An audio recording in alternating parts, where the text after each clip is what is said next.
entered the Sisters of Mercy at 17 and a half years of age. I entered the Sisters of Mercy because I found them a community that I felt welcoming, and I felt that they helped to empower me and to feel a sense of worth and a sense of confidence in myself. I say that the Black Sisters Conference helped me because it gave me an education not only to what maybe was happening with African Americans in those days, but also what was really happening in the church. And by then I had really also understood the background of why I was really a Roman Catholic. And living with that and trying to decide what role that would play in my life. And from the time I was little, I knew that my great-grandfather was a slave for the Jesuits at Georgetown. So I knew that that was a part of my life. I knew that the Catholicism, the fact that I was a Roman Catholic, was because of an evil in the church. I realized that and knew that, and I had to cope with that and answer that, because people would ask me, especially when after '68, when this Black Sisters were really involved, a question I would get many times is why I remained a sister, or even in the church, when my ancestors were enslaved. Yes, the Jesuits have that history, and I'm part of that ugly history. But until I can sit down and, until the two of us can sit and put the history out there and see where we fit into whatever part of the history, and what can I do as an individual with that. And I don't sit back and wait for the Jesuits to do everything, nor do they sit back and wait for me to do everything. It has to be a connecting, and it has to be a both end. And that's one of the other cultural things in the United States. We have a tendency, it has to be either or. We have not gotten completely, I don't feel, that US people have gotten completely into the fact that it has to be a both end. It has to be a both end. It cannot be either or. That's not where I see things happening and changing with that.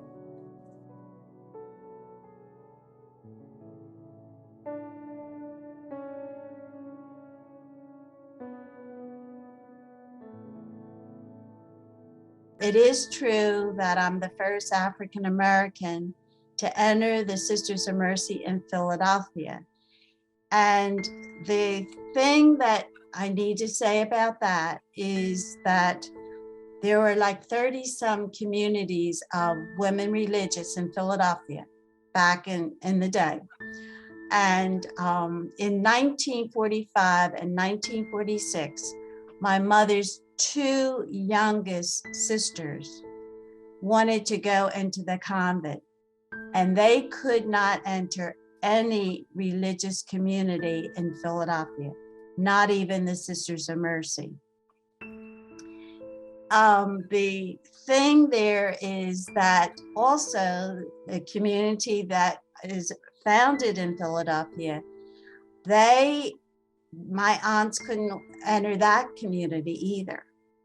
And they were founded for African Americans and Native Americans, but my aunts could not enter that. I entered 10 years after my mother's youngest sister. She entered and graduated in 1946 from the same high school I did. And but in 1956, I entered the Sisters of Mercy, and I previously said why I chose them. I am grateful for the Sisters of Mercy because I feel even today there are examples of racism. And there are still examples where some of our sisters have, racial things are happening. But I feel that the Sisters of Mercy are working at it and trying to do it. In doing that, we are also getting to what I continually say, one of Thea Bowman's things was the true truth.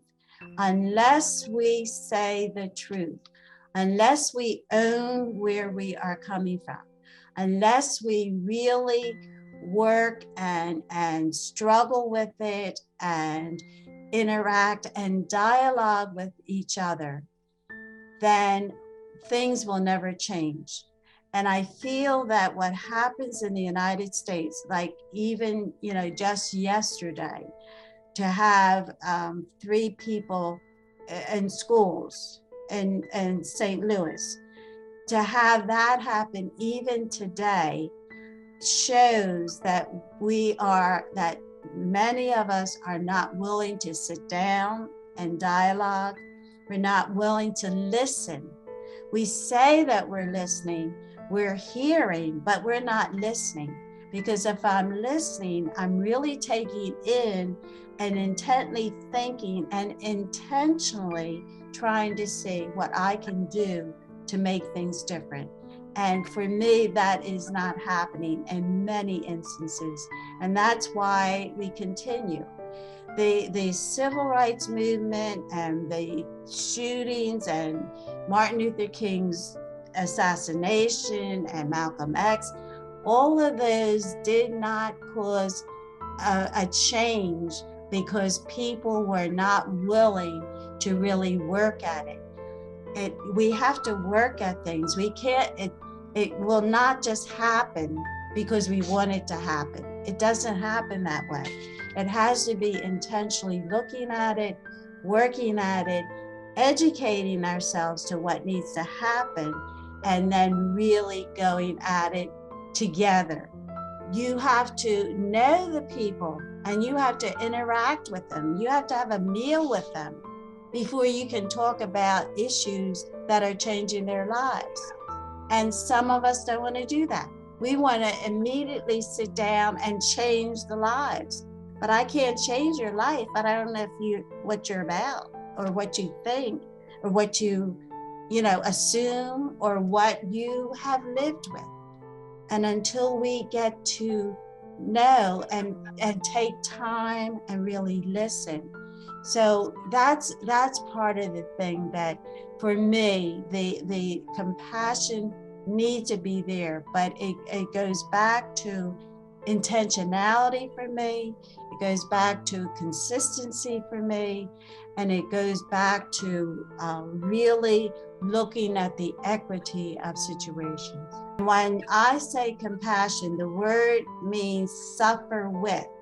And I told people, we don't really want to suffer. Like, I know a person has arthritis. I'm not going to say, oh, give me your arthritis. I don't want to suffer with them that way.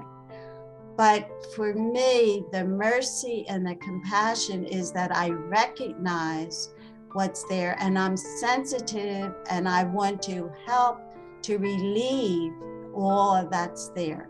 So for me, it's the compassion, and what I find,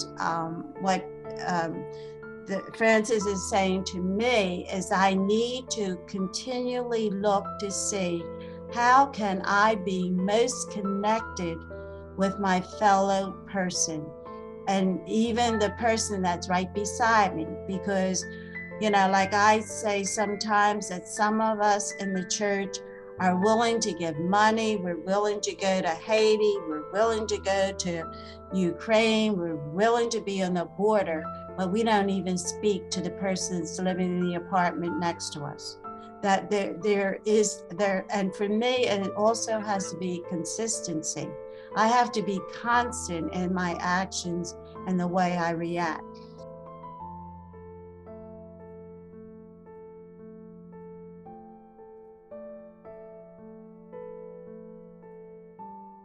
We want to go and you know, we want to be out there before we've even done our homework.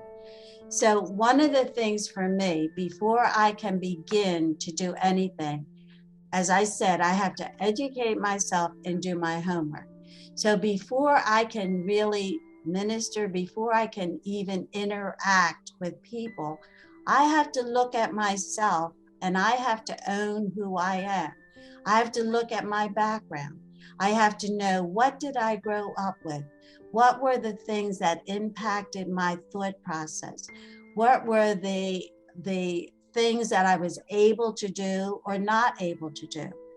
I had to look at the fact that I'm an only child. What does that say in working with people of groups? When I have no brothers, I have no siblings to interact with when I'm growing up. The only people I had to interact with growing up that were family were elders. What does that do for me? So the first thing I need to do is really find out, what are my skills? What are the gifts that I have, and be able to own it. And, I tell people in the olden days, if you talked about humility, it was a false humility, because you would, I said to people, like, if you told me that I looked really good because I had on a nice dress or whatever, I would tell you, oh, in the olden days, I would say, oh no, this is an old thing that I got out of the closet. I've had it for years, da. But that's not the truth. It's a good article. If it looks good, yes, it looks good. So the humility is the truth. So I need to know, what do I have? And there's so many skills that each one of us has that can add to the total picture of what happens.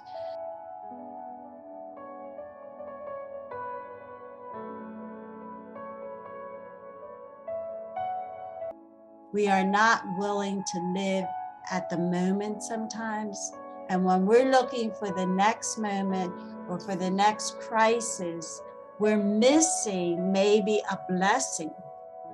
Sometimes we're missing the blessing that God is giving us because we're looking for the answer to a crisis that hasn't come yet. So for me, some of the times I just have to sit back and see, where am I right now? Or what happened yesterday that I missed? Or as I reflect on my day, is there an instant where something happened that I should have responded to in a different way? And if that does happen, if I didn't do it right, then I admit it and I say, well, if that comes again, I'll be prepared and ready to do it.